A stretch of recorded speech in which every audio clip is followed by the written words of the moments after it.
대한민국에서 5손가락 안에 꼽히는 재벌 그룹, 한성그룹의 창업주 한정수 회장이 세상을 떠났습니다. 향년 82살.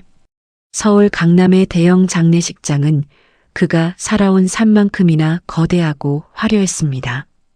국회의원, 장관, 대기업 총수, 외국 대사 대한민국 권력의 지도가 그 자리에 모두 모인 것 같았습니다. 조화가 복도를 가득 메웠고 카메라 플래시가 터졌고 사람들은 나직한 목소리로 저마다의 애도를 속삭였습니다.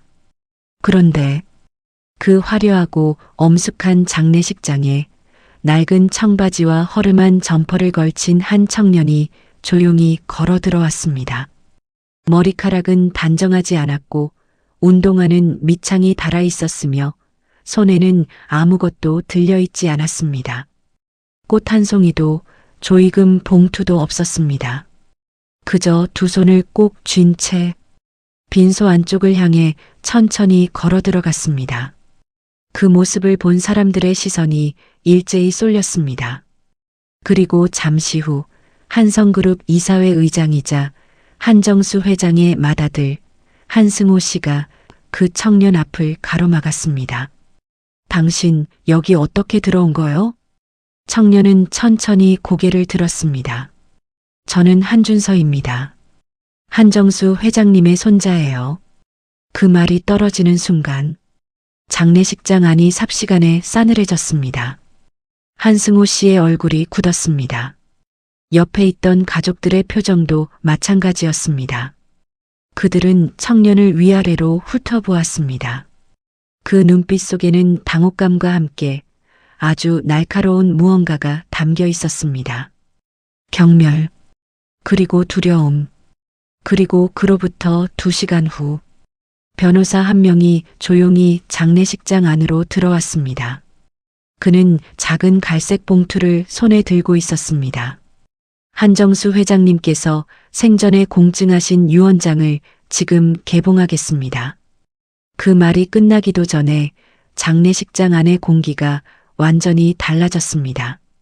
누군가 낮게 숨을 들이켰습니다. 누군가의 손이 떨렸습니다. 그리고 변호사의 목소리가 낮고 또렷하게 울려 퍼졌습니다. 한정수 회장의 모든 재산과 한성그룹의 경영권을 손자 한준서에게 전부 이양한다. 그 순간이었습니다.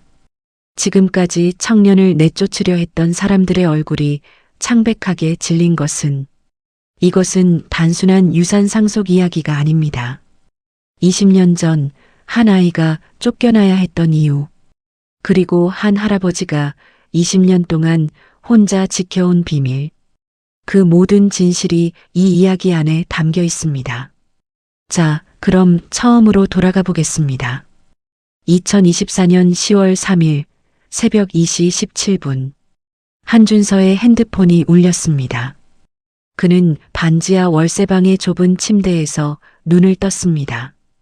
작은 창문 너머로 새벽빛이 희미하게 새어 들어왔고 선반 위에는 일다만 건축학 교재가 펼쳐져 있었습니다. 발신인 표시를 보는 순간 그는 잠이 확 달아났습니다. 한성그룹 법무팀. 그가 그 번호를 마지막으로 받은 건 3년 전이었습니다. 그때도 새벽이었습니다. 그때도 좋은 소식이 아니었습니다. 한준서는 잠시 전화기를 바라보았습니다. 진동이 3번, 4번, 5번 울렸습니다. 그는 통화 버튼을 눌렀습니다. 한준서 씨 맞으십니까? 낯선 남자의 목소리였습니다. 나이가 지긋하고 조심스러우면서도 무게감이 있는 목소리였습니다. 네, 맞습니다. 저는 한성그룹 법무팀의 오태준 변호사라고 합니다.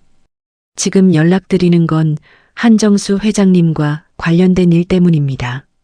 준서는 아무 말도 하지 않았습니다. 회장님께서 오늘 새벽 1시 44분에 운명하셨습니다. 전화기 너머에서 짧은 침묵이 흘렀습니다. 준서 역시 아무 말을 하지 않았습니다. 그저 시선을 창문 밖으로 향했습니다. 새벽의 골목길은 고요했습니다. 아무것도 변하지 않은 것처럼. 알겠습니다. 그게 전부였습니다. 장례는 3일장으로 서울 서초구 한강성심병원 장례식장에서 치러집니다. 준서 씨께서 변호사는 말을 잠깐 멈췄습니다. 무언가를 조심스럽게 고르는 듯한 침묵이었습니다. 오실 의향이 있으신지요? 준서는 천장을 바라보았습니다. 형광등은 이미 꺼진 상태였고 어둠 속에서 천장의 얼룩이 희미하게 보였습니다. 가겠습니다. 그 말이 준서의 입에서 나오는 데는 5초도 채 걸리지 않았습니다. 변호사는 네라고 짧게 답했습니다. 그 안에 담긴 감정이 무엇인지 준서는 알 것 같기도 모를 것 같기도 했습니다. 전화가 끊겼습니다. 준서는 그대로 침대에 누운 채 움직이지 않았습니다. 한정수, 그 이름 세 글자가 어둠 속에서 천천히 부풀어 올랐습니다. 그가 마지막으로 할아버지를 만난 건, 아니, 정확히는 그가 마지막으로 할아버지의 얼굴을 본 건 24살의 봄이었습니다. 그때 할아버지는 병원 창문 너머에서 준서를 바라보고 있었습니다. 말 한마디 없이 그냥 보고 있었습니다. 그 눈빛이 무엇을 말하고 싶었는지 준서는 지금도 알지 못했습니다. 아니, 어쩌면 알고 싶지 않았는지도 모르겠습니다. 그는 새벽 4시가 넘어서야 자리에서 일어났습니다. 옷장을 열었습니다. 제일 깨끗하다고 할 수 있는 검은 점퍼를 꺼냈습니다. 낡았지만 깨끗하게 빨린 청바지도 꺼냈습니다. 운동화는 한 켤레뿐이었습니다. 그는 거울 앞에 잠시 섰습니다. 28살, 재벌가에 버림받은 손자, 건축학 야간 대학원에 다니며 낮에는 건설 현장 보조로 일하는 청년. 그게 지금의 한준서였습니다. 그는 조용히 문을 열고 새벽의 골목으로 걸어나갔습니다. 장례식장은 준서의 예상보다도 훨씬 더 컸습니다. 아니, 어쩌면 예상했던 것과 똑같이 컸는지도 모릅니다. 그는 어릴 때 이미 그 집안이 얼마나 큰지 보았으니까요. 그냥 오랫동안 잊고 있었을 뿐입니다. 장례식장 앞에는 이미 검은 승용차들이 줄지어 세워져 있었습니다. 경호원처럼 보이는 사람들이 입구 주변에 서 있었고 정장을 입은 그룹사 직원들이 분주하게 움직이고 있었습니다. 기자들은 멀찍이서 카메라를 들이대고 있었습니다. 준서는 버스에서 내려 걸어 들어갔습니다. 입구에서 방명록을 쓰는 사람들 틈에 서서 그는 천천히 안을 바라보았습니다. 빈소의 영정사진 속 한정수 회장은 정장을 입고 있었습니다. 근엄하고 단정한 얼굴. 준서가 기억하는 얼굴보다 많이 늙어 있었습니다. 하지만 눈빛만큼은 같았습니다. 그 날카롭고 깊고 그러면서도 무언가 말하지 못한 것이 있는 것 같은 눈빛. 준서는 발걸음을 옮겼습니다. 잠깐요. 한 남자가 앞을 막아섰습니다. 키가 크고 어깨가 넓은 60대 초반의 남자였습니다. 깔끔하게 빗어넘긴 흰 머리카락, 완벽하게 재단된 검은 정장. 얼굴에는 슬픔보다 긴장감이 더 역력했습니다. 한승호, 한정수 회장의 맏아들, 현 한성그룹 이사회 의장, 준서의 큰아버지. 당신 누구요? 그것은 질문이라기보다 경고였습니다. 준서는 그를 올려다보았습니다. 아니, 정확히는 똑바로 바라보았습니다. 어릴 때 이 남자 앞에서 항상 시선을 내리깔았던 것과 달리 지금 준서는 눈을 피하지 않았습니다. 저는 한준서입니다. 한정수 회장님의 손자예요. 그 말이 떨어지는 순간 주변이 조용해졌습니다. 한승호의 눈이 가늘어졌습니다. 그의 뒤에 서 있던 사람들, 정장을 입은 한성그룹 임원들, 그리고 상복을 입은 몇몇 가족들이 일제히 준서를 바라보았습니다. 그 눈빛들 속에 담긴 것들, 당혹감, 불쾌함, 경계심, 그리고 오래된 어떤 감정. 준서, 상복을 입은 한 여자가 나직이 중얼거렸습니다. 한승호의 아내, 준서의 큰어머니 박미화였습니다. 그녀는 마치 귀신을 본 듯한 표정이었습니다. 오랜만입니다, 큰아버지. 준서가 말했습니다. 한승호는 잠시 아무 말도 하지 않았습니다. 그러다 한 발짝 앞으로 나오더니 낮게 말했습니다. 여기 올 자격이 없어. 주변 사람들 중에는 이 말을 들은 이도 있었고 눈치만 챈 이도 있었습니다. 누군가 어색하게 시선을 돌렸습니다. 할아버지 장례식입니다. 손자가 조문하러 왔습니다. 넌 이미 이 집안 사람이 아니야. 그 말에 준서는 짧게 숨을 들이켰습니다. 할아버지께서 그렇게 말씀하셨습니까? 한승호가 입을 열려는 순간 그 뒤에서 낯익은 목소리가 들려왔습니다. 형님, 잠깐만요. 50대 중반의 남자가 앞으로 걸어 나왔습니다. 한성그룹의 부회장이자 한정수 회장의 차남 한승현이었습니다. 그는 형보다 훨씬 차분한 표정이었습니다. 그러나 그 차분함 뒤에 무언가가 있다는 건 준서도 알 수 있었습니다. 준서야, 오랜만이네. 목소리는 부드러웠습니다. 그러나 부드러운 목소리가 언제나 친절한 뜻을 담는 건 아니라는 것도 준서는 알고 있었습니다. 오랜만입니다, 작은아버지. 한승현은 준서의 어깨에 살짝 손을 올렸습니다. 그리고 나직이 말했습니다. 지금은 때가 안 좋아. 일단 밖에서 기다려. 내가 나중에 얘기하자고. 저는 할아버지께 절을 올리러 왔습니다. 준서야. 한승현의 목소리가 조금 낮아졌습니다. 이해해야 해. 여기 오신 분들이 많아. 언론도 있고. 지금 이 상황이 복잡해질 수 있어. 일단 한 번만 절 올리고 나가겠습니다. 준서는 작은아버지의 손을 천천히 하지만 분명히 걷어냈습니다. 그리고 빈소를 향해 발걸음을 옮겼습니다. 주변 사람들의 시선이 따라왔습니다. 카메라가 멀리서 찰칵거렸습니다. 준서는 빈소 앞에 섰습니다. 영정사진 속의 할아버지가 그를 바라보고 있었습니다. 그는 무릎을 꿇고 2번 절을 올렸습니다.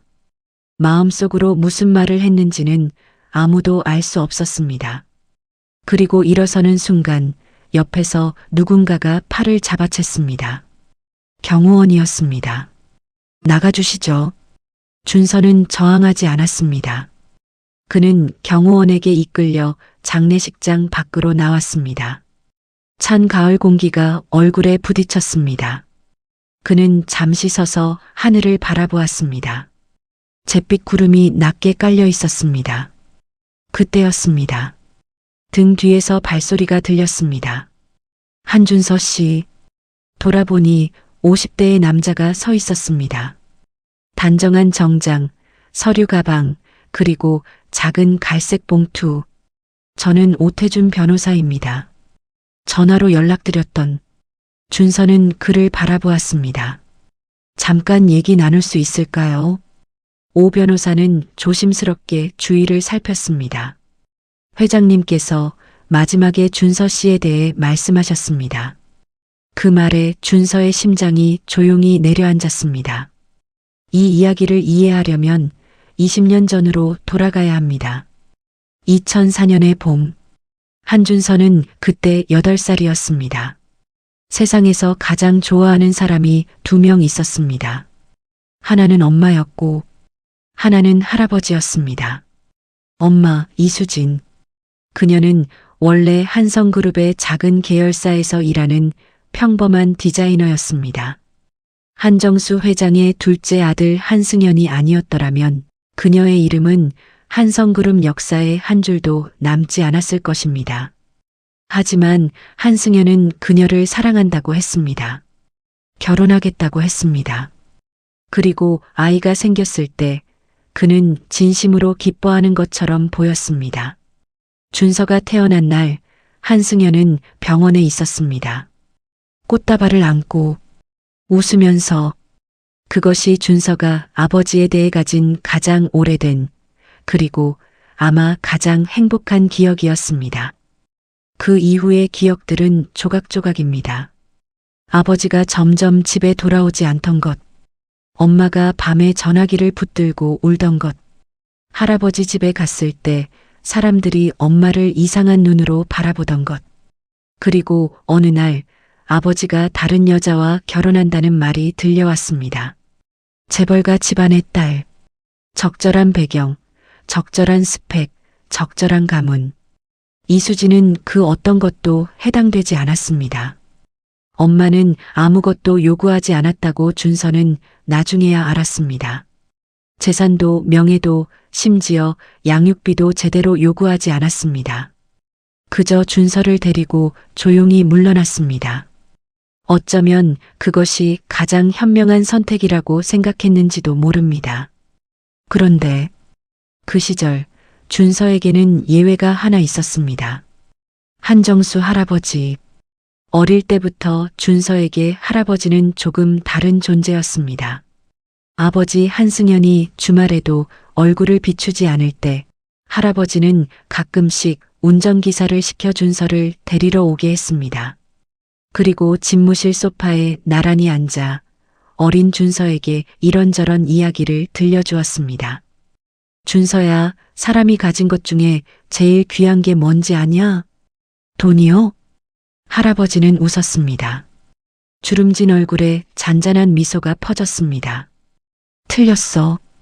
돈은 잃어버리면 다시 벌면 돼. 제일 귀한 건 눈이야. 눈이요? 볼 줄 아는 눈. 무엇이 진짜인지 가짜인지, 무엇이 중요하고 무엇이 덜 중요한지. 그걸 볼 줄 아는 눈을 가진 사람이 결국엔 이겨. 8살의 준서는 그 말이 무슨 뜻인지 정확히 알지 못했습니다. 하지만 할아버지의 눈빛이 진심이라는 것만큼은 알았습니다. 그래서 그 말을 오랫동안 기억했습니다. 할아버지는 준서에게 항상 뭔가를 가르쳐 주었습니다. 거창한 것이 아니었습니다. 어떻게 악수를 해야 하는지, 밥을 먹을 때, 어떤 자세가 좋은지, 모르는 것을 만났을 때 어떻게 해야 하는지 같은 것들이었습니다. 그리고 그 시간들이 준서에게는 세상에서 제일 소중한 시간이었습니다. 그래서 그의 봄의 일이 더욱 상처로 남았는지도 모릅니다. 2004년 5월의 어느 토요일, 준서는 엄마 손을 잡고 한정수 회장의 저택을 방문했습니다. 특별한 날이었습니다. 한성그룹이 설립 50주년을 맞은 날이었고 가족 모임이 있었습니다. 엄마는 단정하게 차려입었습니다. 준서도 새 옷을 입었습니다. 하지만 저택 안으로 들어서는 순간부터 분위기가 이상했습니다. 한승호의 아내 박미화가 엄마를 보는 눈빛, 나른하게 비웃는 듯한, 그러면서도 분명하게 아래로 내려다보는 눈빛. 수진 씨는 오늘 어떻게 오셨어요? 가족 모임이라고 했는데. 그 말의 뜻이 무엇인지 8살인 준서도 어렴풋이 알아챘습니다. 엄마는 아무 말도 하지 않았습니다. 그리고 잠시 후 한승연이 나타났습니다. 그의 옆에는 새로 결혼한 아내 최유리가 있었습니다. 고급스럽게 차려입은 여자였습니다. 한승연은 준서를 보았습니다. 그리고 엄마를 보았습니다. 그의 표정에는 당혹감과 짜증이 뒤섞여 있었습니다. 수진 씨, 오늘 이런 자리에 왜 왔어요? 미리 연락을 해줬어야지. 할아버지께서 초대해 주셨어요. 준서 데리고 오라고. 그게. 한승연은 최유리의 눈치를 살폈습니다. 최유리는 시선을 다른 곳으로 향하고 있었습니다. 일단 준서는 있어도 되는데 수진 씨는 오늘 자리가 좀 그래요. 그 말이 무엇을 의미하는지 엄마는 알았을 것입니다. 준서도 알았습니다. 엄마는 조용히 고개를 끄덕였습니다. 그럼 준서만 두고 갈게요. 엄마. 준서가 엄마의 손을 잡았습니다. 이따가 갈게. 조금만 기다려. 엄마의 목소리가 떨렸습니다. 그러나 표정은 웃고 있었습니다. 억지로 하지만 최선을 다해서 준서는 엄마가 저택문을 나서는 것을 바라보았습니다. 그날 이후 준서는 그 저택에 다시는 발을 들이지 않았습니다. 그로부터 몇 달 후의 일이었습니다. 여름이 끝나갈 무렵 한성그룹 법무팀에서 이수진에게 공문이 날아왔습니다. 내용은 단호했습니다. 한준서는 한승연의 혼외자로 법적인 인지 절차가 이루어지지 않았으며 따라서 한성그룹과의 어떠한 법적 혈연 관계도 성립하지 않는다. 향후 한성그룹 관련 행사, 저택 및 일체의 공간에 대한 접근을 삼가줄 것을 요청한다. 이수진은 그 공문을 오래도록 들여다보았습니다. 그리고 준서에게 한마디도 하지 않았습니다. 하지만 준서는 알았습니다. 어린아이가 아무것도 모를 것이라 생각하는 어른들의 착각은 언제나 아이의 눈치 빠름에 의해 무너집니다.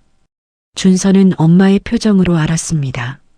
전화를 끊고 나서 한동안 아무것도 하지 않고 창밖을 바라보던 엄마의 뒷모습으로 밥상에 앉아 식욕도 없이 숟가락을 들었다 놓던 엄마의 손으로 엄마, 우리 할아버지한테 못 가요? 저녁 밥상에서 준서가 조심스럽게 물었습니다. 이수진은 잠시 멈췄습니다. 그리고 아들의 얼굴을 바라보았습니다. 응, 당분간은. 왜요? 엄마는 대답하지 않았습니다. 준서는 더 이상 묻지 않았습니다. 그 후로도 준서는 한 번씩 할아버지가 생각났습니다. 학교 운동회에서 친구들 아버지가 아이를 어깨에 태워주는 걸 볼 때, 겨울에 첫눈이 오던 날 친구네 가족이 함께 눈사람을 만들 때, 책에서 가족이라는 단어를 읽을 때, 그럴 때마다 준서는 그냥 조용히 눈을 내리깔았습니다. 그리고 시간이 흘렀습니다. 중학교, 고등학교, 이수진은 혼자서 아들을 키웠습니다. 디자인 프리랜서로, 때로는 작은 카페 파트타임으로, 때로는 친척 집 심부름까지 해가며 넉넉하지 않았지만 버텼습니다. 준서는 공부를 잘했습니다. 재능이 있었다기보다는 엄마 혼자 고생하는 걸 보면서 자연스럽게 몸에 밴 성실함이었습니다. 고등학교 3학년 때 준서는 서울의 한 4년제 대학 건축학과에 합격했습니다. 그날 밤 이수진은 소주 한 병을 사들고 왔습니다. 엄마가 한 잔 해도 되지? 엄마, 저 아직 미성년자예요. 알아. 엄마 혼자 마실 거야. 이수진은 소주잔을 혼자 기울이면서 오랜만에 큰 소리로 웃었습니다. 그 웃음소리가 준서는 너무 좋았습니다. 그가 대학교 2학년이 되던 해봄, 한정수 회장 측에서 연락이 왔습니다. 준서가 20살이 되던 해의 일이었습니다. 연락은 예상치 못한 방식으로 왔습니다. 학교 우편함에 편지 한 통이 꽂혀 있었습니다. 발신인 주소는 적혀 있지 않았고 대신 안에는 짧은 메모지 한 장과 작은 통장 하나가 들어 있었습니다. 메모지에는 딱 한 문장이 적혀 있었습니다. 학비 보태 써라. 한정수. 통장을 열었더니 잔액이 500만 원이었습니다. 준서는 그 통장을 오래도록 들여다보았습니다. 기쁘지 않은 건 아니었습니다. 당시 준서의 형편으로는 500만 원이 작은 돈이 아니었습니다. 엄마가 밤새 일해서 번 돈으로 등록금을 내던 시절이었으니까요. 하지만 동시에 뭔가 불편한 감정도 있었습니다.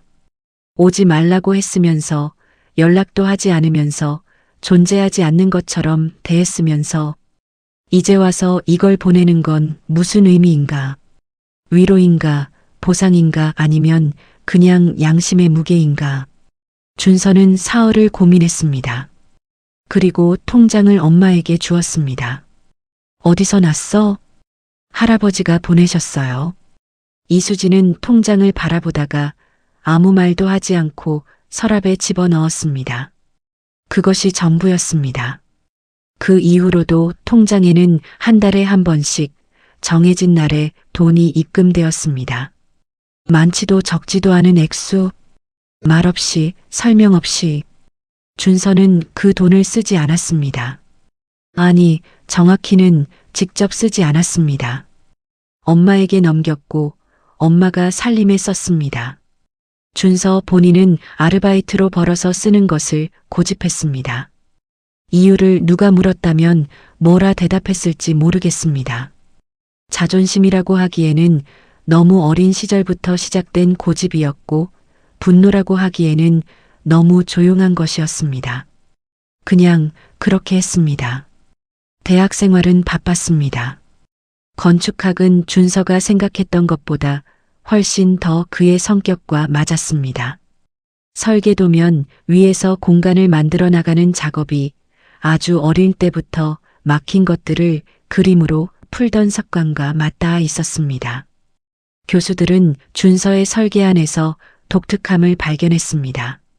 화려하진 않지만 진심이 담긴, 그리고 사람을 먼저 생각하는 설계. 거대한 건물보다 그 안에 사는 사람의 동선을 먼저 그리는 스타일. 한준서, 넌 도시 재생 쪽에 소질이 있는 것 같아. 큰 건물 짓는 것보다.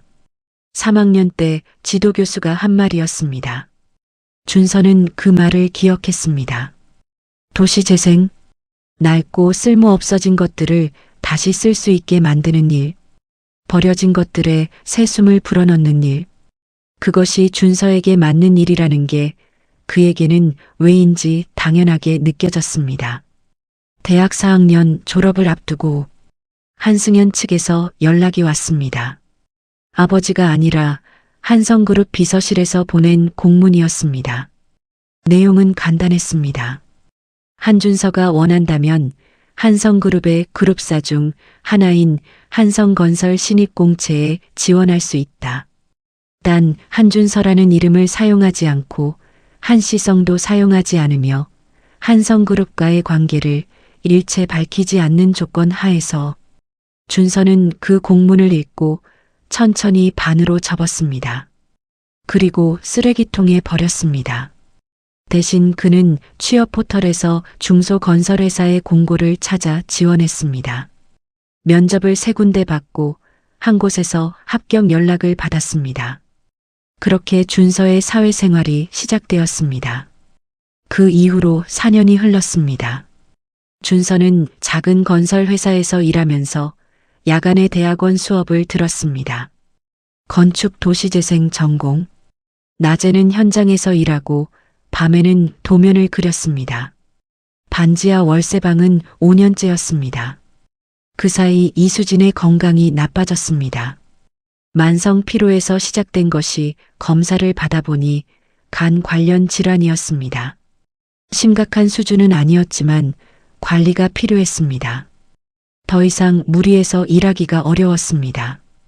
준서는 회사 일과 대학원을 병행하면서 거기에 엄마 병원비까지 부담하게 되었습니다. 그 시절이 가장 힘들었다고 나중에 준서는 말했습니다. 몸이 힘든 게 아니었습니다. 잠이 부족하고 돈이 빠듯한 건 견딜 수 있었습니다. 힘든 건 따로 있었습니다. 밤에 혼자 도면을 그리다가 문득 아무도 자신에게 관심이 없다는 생각이 들 때 이 모든 것을 내가 왜 하는 건지 누구를 위해서인지 모르겠을 때 그럴 때마다 준서는 할아버지를 생각했습니다. 이상한 일이었습니다. 20년 가까이 연락 한 번 없이 지낸 사람. 통장에 돈이나 채워 보내는 것 말고는 아무것도 하지 않은 사람. 그런데 왜 힘들 때마다 그 사람이 생각났을까요? 아마도 그 시절의 기억 때문이었을 것입니다. 소파에 나란히 앉아 이야기를 듣던 8살의 기억. 제일 귀한 건 볼 줄 아는 눈이야. 그 말이 20년이 지나도록 사라지지 않았습니다.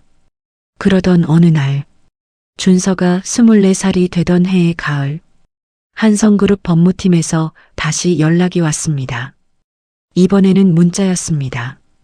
한정수 회장님께서 입원 중이십니다. 면회 의향이 있으시면 알려주시기 바랍니다. 준서는 그 문자를 오래 바라보았습니다. 면회. 가야 할까? 가지 말아야 할까? 그는 사흘 동안 답장을 보내지 않았습니다. 그러다 넷째 날 짧게 답했습니다. 알겠습니다. 가겠습니다. 병원은 서울의 대형 대학병원이었습니다. 한정수 회장은 VIP 병동에 입원해 있었습니다. 한 건물이 통째로 그를 위한 것처럼 조용했습니다. 병실 앞에서 준서는 잠시 멈췄습니다. 문을 열기 전에 깊게 숨을 한번 들이켰습니다. 그리고 문을 열었습니다. 병실 안은 조용했습니다. 침대 위에 할아버지가 누워 있었습니다. 많이 수척해져 있었습니다. 주름이 깊어졌고 손이 가늘어졌습니다. 산소 호흡기는 달고 있지 않았지만 수액줄이 팔에 연결되어 있었습니다. 할아버지는 눈을 뜨고 있었습니다. 그리고 준서를 바라보았습니다. 준서는 할아버지 곁으로 걸어갔습니다. 의자를 당겨 침대 옆에 앉았습니다. 왔냐? 할아버지의 목소리는 낮고 약했습니다. 하지만 분명했습니다. 네. 오래됐다. 네. 잠시 침묵이 흘렀습니다. 준서는 할아버지의 손을 내려다보았습니다. 잡아야 할지 말아야 할지 알 수 없었습니다. 건강하냐? 네. 괜찮습니다. 일은? 건설 회사 다니고 있어요. 대학원도 다니고요. 대학원. 할아버지는 그 말을 혼자 한번 되뇌었습니다. 건축이라 했었지. 네. 잘했다. 준서는 고개를 들었습니다. 할아버지의 눈이 그를 바라보고 있었습니다. 그 눈빛 안에 무언가 많은 것들이 담겨 있었습니다. 그 많은 것들이 무엇인지를 준서는 알아채려 했습니다. 하지만 알 수 없었습니다. 할아버지. 준서가 입을 열었습니다. 왜 그랬어요? 그 물음이 얼마나 오래 기다려온 것인지 준서 자신도 몰랐습니다. 할아버지는 한동안 대답하지 않았습니다. 창밖으로 바람에 흔들리는 나무가 보였습니다. 미안하다. 그게 전부였습니다. 딱 3글자. 그 말이 20년을 기다려온 대답치고는 너무 짧다는 걸 준서도 알았습니다. 그러나 그 말이 진심이라는 것도 알았습니다. 준서는 아무 말도 하지 않았습니다. 두 사람은 그렇게 한동안 말없이 앉아 있었습니다. 1시간쯤 지났을 때 할아버지가 다시 입을 열었습니다. 나가거라. 사람들 눈이 있다. 그 말이 또 하나의 상처였습니다. 준서는 천천히 일어섰습니다.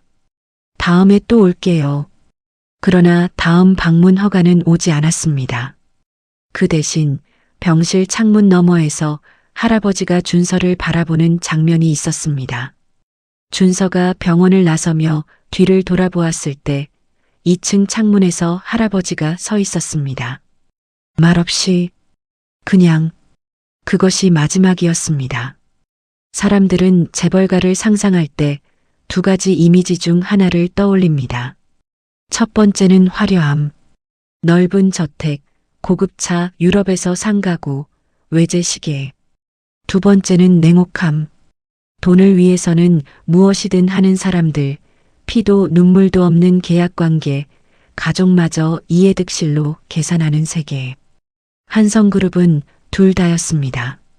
한정수 회장이 그룹을 일군 방식은 교과서에 나올 법한 창업 신화였습니다. 1960년대 말 빈손으로 서울에 올라온 청년 한정수가 건설 일용직부터 시작해서 30년 만에 대한민국 10대 그룹을 일궈냈다는 이야기. 그것은 사실이었습니다. 그러나 그 과정에서 얼마나 많은 것들이 희생되었는지는 교과서에 나오지 않습니다. 한정수에게는 2 아들이 있었습니다. 마지 한승호와 둘째 한승현.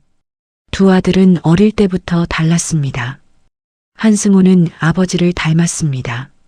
조용하지만 집요하고 겉으로는 원칙적이며 안으로는 철저하게 계산적인 사람.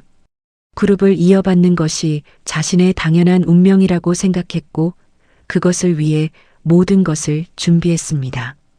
한승연은 달랐습니다. 감정이 풍부하고 사람을 좋아하며 그룹 일보다는 예술이나 문화 쪽에 더 관심이 많은 사람이었습니다. 아버지의 강압 속에서 자란 그는 어릴 때부터 탈출구를 찾는 사람이었습니다.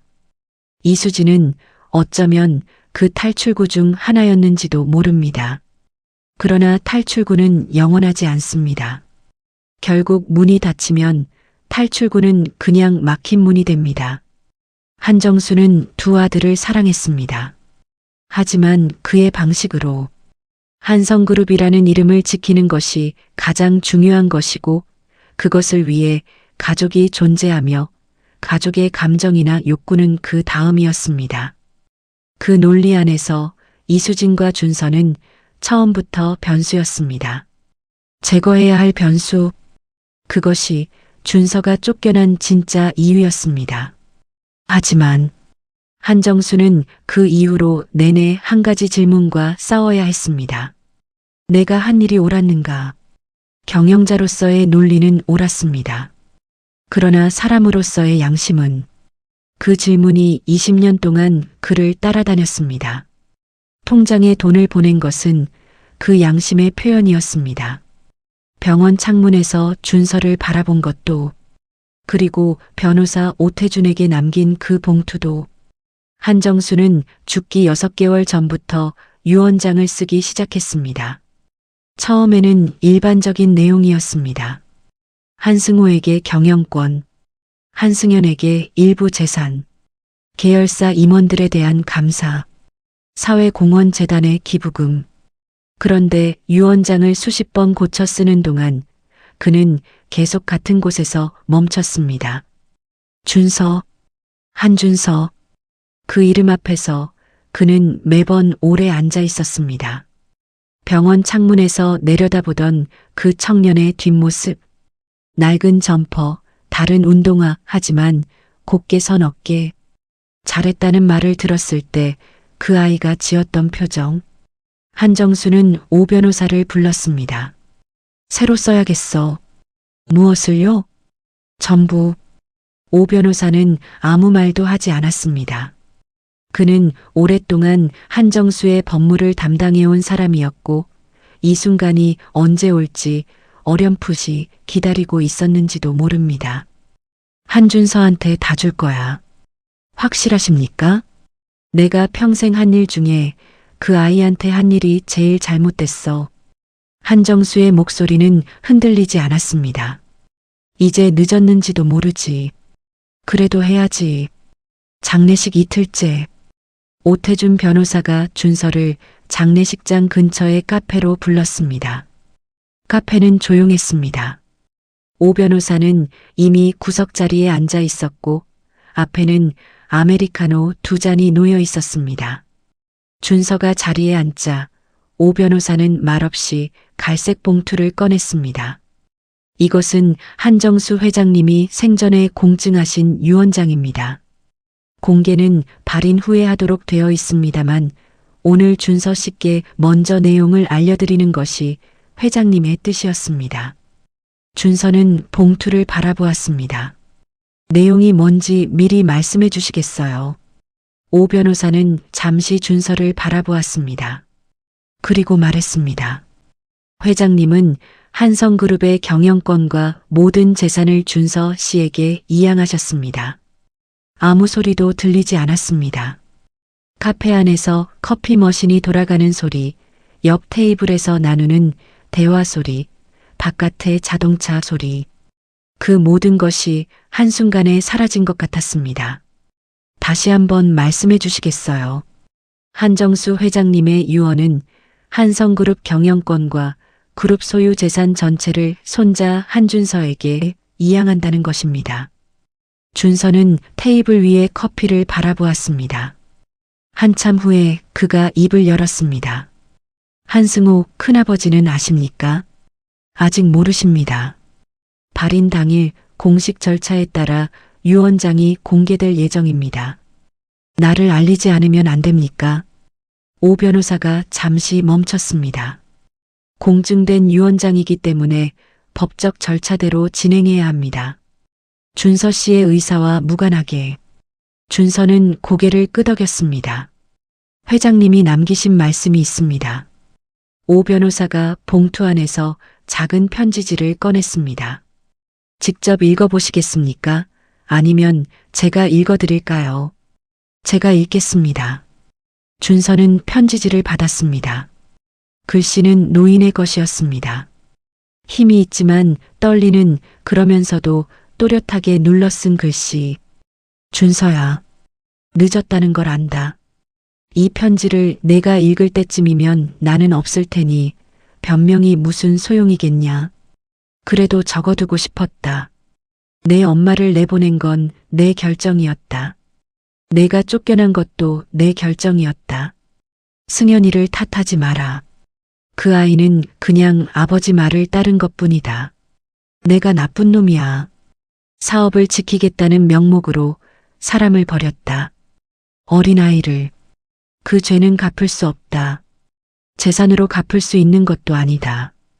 다만 내가 할 수 있는 마지막 선택이 이것이었다. 한성그룹은 내 것이다. 쓰고 싶으면 써라. 팔고 싶으면 팔아라. 없애고 싶으면 없애도 된다. 그것마저도 내 선택이어야 한다. 마지막으로 한마디. 볼 줄 아는 눈을 가진 사람이 이긴다고 했지. 너는 그 눈을 가지고 있더라. 병원 창문에서 보았다. 할아버지가. 준서는 편지지를 내려놓지 않았습니다. 오래도록 그 마지막 문장을 바라보았습니다. 병원 창문에서 보았다. 그 장면이 다시 떠올랐습니다. 준서가 병원 문을 나서며 뒤돌아보았을 때 2층 창에 서 있던 할아버지의 모습, 말 한마디 없이 그냥 바라보고 있던 그 눈빛이 무엇을 말하고 싶었는지 이제야 알겠습니다. 준서의 눈이 젖었습니다. 카페 안에서 조용히 아무에게도 보이지 않게 발인 당일 장례식장은 아침부터 긴장된 분위기였습니다. 밤새 무슨 일이 있었는지 한승호의 얼굴은 어두웠습니다. 그는 장례 절차를 지휘하면서도 계속해서 시계를 확인하고 법무팀 직원들과 짧게 귓속말을 나누었습니다. 어딘가에서 소문이 새어나갔는지도 모릅니다. 아니면 오 변호사에게 무언가를 캐물은 사람이 있었는지도. 어쨌든 장례식장 안의 공기는 단순한 슬픔이 아닌 다른 무언가를 담고 있었습니다. 준서는 그 아침에 조금 일찍 장례식장에 도착했습니다. 이번에는 아무도 그를 막지 않았습니다. 아마도 오 변호사가 무언가 손을 써두었을 것입니다. 준서는 조용히 빈소 한편에 앉아 있었습니다. 가족들은 준서를 보았습니다. 그러나 아무 말도 하지 않았습니다. 한승호는 한번 그를 바라보았다가 눈을 돌렸습니다. 한승현은 준서 앞을 지나치면서 잠깐 멈추었지만 역시 아무 말도 하지 않았습니다. 발인의식이 진행되었습니다. 마지막으로 운구가 나가기 전 오태준 변호사가 앞으로 걸어 나왔습니다. 그는 목을 한번 가다듬고 준비된 서류를 펼쳤습니다. 한정수 회장님의 장례를 치르기 앞서 회장님께서 생전에 공증하신 유언장의 내용을 공개하겠습니다. 이 유언장은 2024년 4월 17일 법무법인 태정에서 공증이 완료된 것으로 법적 효력이 있음을 먼저 알려드립니다. 장내가 조용해졌습니다. 유언장의 핵심 내용은 다음과 같습니다. 한정수의 모든 재산과 한성그룹의 경영권을 손자 한준서에게 이양한다. 그 말이 끝나는 순간 장례식장 안이 얼어붙었습니다. 3초, 5초, 10초, 누군가 낮게 숨을 들이켰습니다. 누군가 의자 다리를 끄는 소리가 났습니다. 그리고 갑자기 한승호가 자리에서 일어섰습니다. 잠깐요. 그의 목소리는 조용했지만 그 안의 격함이 느껴졌습니다. 그 유언장은 제가 보기에는 공증 과정에 문제가 있습니다. 아버지의 정신 상태가 회장님의 공증 당시 정신건강의학과 전문의 입회하에 진행되었으며 공증 당시 판단 능력이 정상임이 확인되었습니다. 오 변호사는 흔들리지 않았습니다. 그 의사가 누구요? 우리 그룹이랑 관계가 서울대학교병원 정신건강의학과 박민준 교수입니다. 관계 없습니다. 한승호는 입술을 굳게 다물었습니다. 장례식장 안에서 아무도 말하지 않았습니다. 그 침묵 속에서 준서는 자리에서 일어섰습니다. 모든 시선이 그에게 쏠렸습니다. 그는 한승호를 바라보았습니다.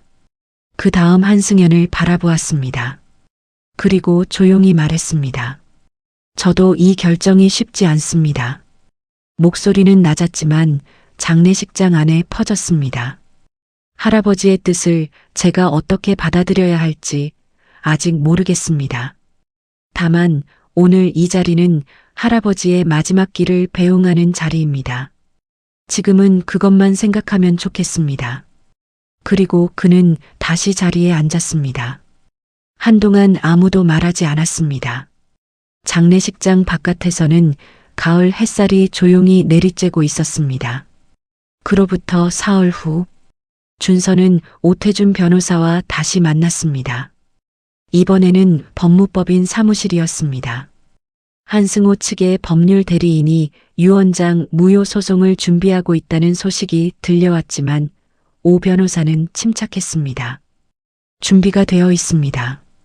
공증 당시의 영상 녹화본도 있고 의사 소견서도 있어요. 무효화는 어렵습니다. 준서는 창밖을 바라보았습니다. 변호사님, 할아버지에 대해 더 알고 싶습니다. 오 변호사는 잠시 준서를 바라보았습니다. 어떤 부분을요? 왜 진작하지 않으셨는지, 20년 동안 왜 그냥 두셨는지. 오 변호사는 깊게 숨을 들이켰습니다. 회장님이 직접 말씀하신 건 아닙니다만 제가 20년 넘게 일하면서 본 것들이 있어요. 그는 잠시 생각을 정리하는 듯 했습니다. 회장님이 준서 씨를 내보내기로 결정하신 건 맏아드님 한승호 씨의 압력이 상당했습니다. 한승호 씨는 그때 이미 경영권 승계를 목전에 두고 있었거든요. 준서 씨가 법적 인지를 받게 되면 복잡한 지분 문제가 생기는 것을 우려했습니다. 알고 있었습니다. 그런데 회장님이 그 결정을 한 데는 또 다른 이유가 있었습니다. 오 변호사는 말을 잠깐 멈췄습니다. 회장님이 젊었을 때 비슷한 일을 겪으셨거든요. 비슷한 일요? 회장님의 아버지, 그러니까 준서 씨의 증조할아버지 되시는 분이 살아계셨을 때 그분도 재혼을 하셨는데 그 과정에서 회장님 자신이 어릴 때 집에서 내쫓기다시피 하셨습니다. 넉넉지 않은 집에서 혼자 서울로 올라와서 맨손으로 시작하셨거든요. 준서는 아무 말도 하지 않았습니다. 회장님은 그 경험이 오히려 자신을 단단하게 만들었다고 생각하셨습니다. 가난하고 외롭게 자랐기 때문에 뭔가를 이룰 수 있었다고. 그래서 어쩌면 준서 씨에게도 그것을 바라셨는지 모릅니다. 그게 이유였다고요. 준서의 목소리가 조금 가라앉았습니다. 부분적으로는요. 회장님이 나중에 그게 틀렸다는 걸 아셨어요. 자신이 단단해진 건 그 가난과 외로움 때문이 아니라 그럼에도 포기하지 않았기 때문이라는 걸. 그리고 준서 씨에게는 그런 고통을 주지 않았더라도 충분히 그렇게 될 수 있었다는 걸. 오 변호사는 잠시 창밖을 바라보았습니다. 한 번은 제게 이런 말씀을 하셨어요. 내가 강하게 키우려고 던져버린 게 아니야. 그냥 겁쟁이였던 거야. 아들한테도 며느리한테도 손자한테도 미안하다 할 용기가 없어서 그냥 외면한 거지. 하고요. 그 말이 장내에서 조용히 울렸습니다. 준서는 오래도록 아무 말도 하지 않았습니다. 할아버지의 편지에 적혀 있던 말이 다시 떠올랐습니다. 내가 나쁜 놈이야. 80년을 살고 수십조 원의 그룹을 일구고 나라에서 5손가락 안에 드는 재벌이 되어서 죽기 직전에야 그 말을 쓸 수 있었던 사람. 한정수. 그 이름이 이제 준서에게 다르게 느껴졌습니다. 나쁜 사람이 아니라 무서운 사람이었습니다. 틀렸지만 끝내 인정할 수 있었던 사람이었습니다. 그리고 어쩌면 그것이 이 이야기에서 가장 중요한 진실인지도 모릅니다. 잘못을 저지른 사람이 잘못을 인정하는 데는 시간이 걸립니다. 어떤 사람은 너무 늦게 인정합니다. 그래서 회복이 불가능해집니다. 어떤 사람은 끝내 인정하지 않습니다. 그래서 무덤까지 가져갑니다. 한정수는 늦었습니다. 하지만 인정했습니다. 그것으로 모든 것이 해결되는 건 아니었습니다. 준서의 상처가 사라지는 것도 아니었습니다. 이수진이 젊은 날 흘린 눈물이 되돌아오는 것도 아니었습니다. 그러나 한 가지만은 달라졌습니다. 준서는 더 이상 버려진 아이가 아니었습니다. 할아버지의 마지막 선택 안에서 그는 처음으로 이름을 되찾았습니다. 한준서, 한성그룹의 손자, 그리고 이수진의 아들. 그 두 가지가 함께 존재할 수 있는 사람으로 그로부터 6달이 지났습니다. 유언장 무효 소송은 법원에서 기각되었습니다. 한성그룹의 경영권은 공식적으로 한준서에게 이양되었습니다. 언론은 난리가 났습니다. 낡은 옷을 입은 청년 수십조 재벌의 상속자로 한성그룹 창업주 한정수, 쫓겨난 손자에게 전부 남기다. 베일에 쌓인 한성그룹 후계자 한준서는 누구인가? 기사들이 쏟아졌습니다. 취재진이 준서의 반지하 월세방 앞을 진치었습니다. 그를 처음 알아본 이웃이 인터뷰를 했습니다. 준서의 대학원 지도교수가 등장해서 제가 언제나 잠재력이 있는 학생이라 생각했습니다라고 말했습니다. 준서는 조용했습니다. 그는 기자들 앞에 서지 않았습니다. 인터뷰를 하지 않았습니다. 그룹 임원들의 보고를 받았고 변호사들의 서류를 검토했으며 이따금 건축 도면을 폈습니다. 어머니 이수진은 준서가 모아둔 돈과 새로운 여건으로 더 좋은 병원에서 치료를 받기 시작했습니다. 이수진은 처음에 거절했습니다. 엄마, 저 이제 돈 많아요. 그러니까 더 조심해야지. 치료받으세요. 알았어. 그것이 전부였습니다. 준서는 그룹을 어떻게 할지 오래 생각했습니다. 팔 수도 있었습니다. 할아버지는 팔아도 된다고 했으니까요. 유지할 수도 있었습니다. 아니면 다른 무언가로 바꿀 수도 있었습니다.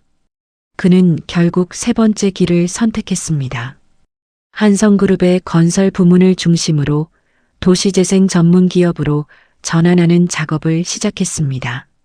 낡고 버려진 동네들을 다시 살려내는 일, 돈이 없어서 개발해서 소외된 지역들을 사람이 살만한 곳으로 바꾸는 일, 반지하 월세방에서 5년을 살았던 청년이 반지하가 없는 세상을 만들겠다고 했습니다. 언론은 또 난리가 났습니다. 이번에는 좋은 의미로. 어느 날 저녁 준서는 엄마의 새 아파트에 갔습니다. 이수진이 된장찌개를 끓이고 있었습니다. 오늘 뭐 먹고 싶어? 엄마 된장찌개요. 그게 다야? 그게 다예요. 두 사람은 좁은 식탁에 마주 앉아 밥을 먹었습니다. 식사 중간에 이수진이 말했습니다. 그 영감 유언장 썼을 때 많이 힘들었겠다. 준서는 숟가락을 내려놓았습니다. 그렇겠죠. 용서할 수 있어? 준서는 잠시 생각했습니다. 아직 모르겠어요. 근데 이해는 되는 것 같아요. 이수진은 아무 말도 하지 않았습니다. 그냥 된장찌개를 한 숟갈 더 퍼주었습니다. 준서는 그것을 먹었습니다. 맛있었습니다. 그것으로 충분했습니다. 이 이야기를 끝내기 전에 여러분께 한 가지 말씀드리고 싶습니다. 한준서는 재벌 회장의 손자로 태어났지만 20살까지 그것을 한 번도 누리지 못했습니다. 그는 낡은 옷을 입고 살았고 반지하 방에서 잠을 잤으며 밤에는 도면을 그리고 낮에는 현장에서 일했습니다. 그리고 그 시간들이 그를 만들었습니다. 할아버지가 바란 방식으로가 아니라 자신만의 방식으로. 할아버지가 틀렸다는 건 사실입니다.